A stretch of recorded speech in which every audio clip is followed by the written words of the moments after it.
Imagine finding out that your dad had two entirely different families and you only discovered it because of an old iPhone's iCloud backup. Hi, I'm Emily. I'm 19 from Texas, and today I'm sharing the secret that destroyed my life, my mom's heart, and revealed who my perfect dad really was. Stay until the end because what we found on that phone wasn't just cheating, it was a full-blown double life.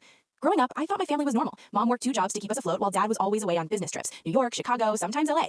Every time he came home, he'd bring me gifts, keychains, hoodies, airport toys. He'd always pull me close and say, "One day I'll take you with me, princess." Whenever I asked, "Mom, why don't you ever go with him?" she'd just smile sadly and say, "Someone has to keep the house running, honey." We went to church every Sunday and everyone would tell me, "Your dad is such a family man." And I would just smile with pride. Everything started changing when I turned 17. Dad's trips got longer, but when he came home, he didn't look tired. He looked extra happy. His phone lock screen, which had always been a photo of me as a kid, was suddenly a generic mountain wallpaper. One night, he left his old iPhone on the kitchen counter, completely dead. He casually said, "Throw it away if you want, it's useless now. Everything's on my new phone." Mom picked it up, looked at it, and set it near the trash. But that night, I couldn't sleep. Curiosity got the best of me.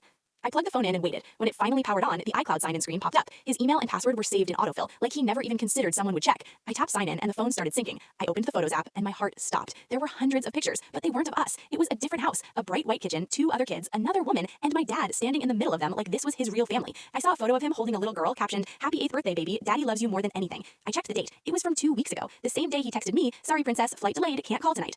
My hands were literally shaking. I took the phone and knocked on my mom's door. She was up late checking bills, dark circles under her eyes. I just said, "Mom, you need to see this." We sat on her bed in silence as I swiped through the photos. Family dinners, Christmas trees, beach vacations. In one photo, he was putting a ring on the other woman's finger. The caption read, "She said yes, my forever." Mom's voice was hauntingly steady when she asked, "Emily, how long has this been going on?" I checked the dates, at least 9 years, almost half my life. Then I opened the videos tab. The first video was my dad explaining to that little girl that sometimes daddy has to go away for his other job, but you're my #1 princess. But the real shock was the next video. He was sitting close to the camera, probably in a hotel room, saying, "If anyone ever sees this, I just want to say I never meant to hurt either family. I just didn't know how to choose." Then from behind the camera, the other woman's voice cut in. "You think your first wife won't find out? You're living a fantasy, Mark. One day your daughter will see who you really are." Mom paused the video right there. Her eyes were filled with tears, but her voice was cold as ice. "He's not just cheating on me, Emily. He's been cheating on you, too."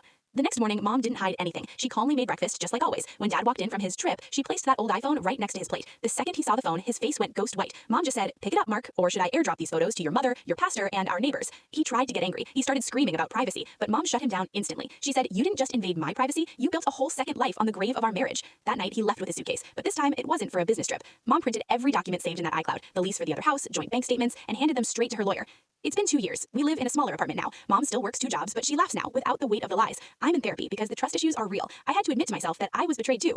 Sometimes I think about that little girl in the other house. She's probably 10 now, and I realize we're both victims, just at different addresses. So if you're listening to this and you feel like a perfect family member is always gone just a little too long, ask the questions, look at the patterns, and if you ever find the truth hiding in an old device, don't blame yourself. They chose the lie, you just turned on the light. If you like hearing these real-life family stories where the truth finally comes out, hit subscribe and like this video, and tell me in the comments, could you ever forgive some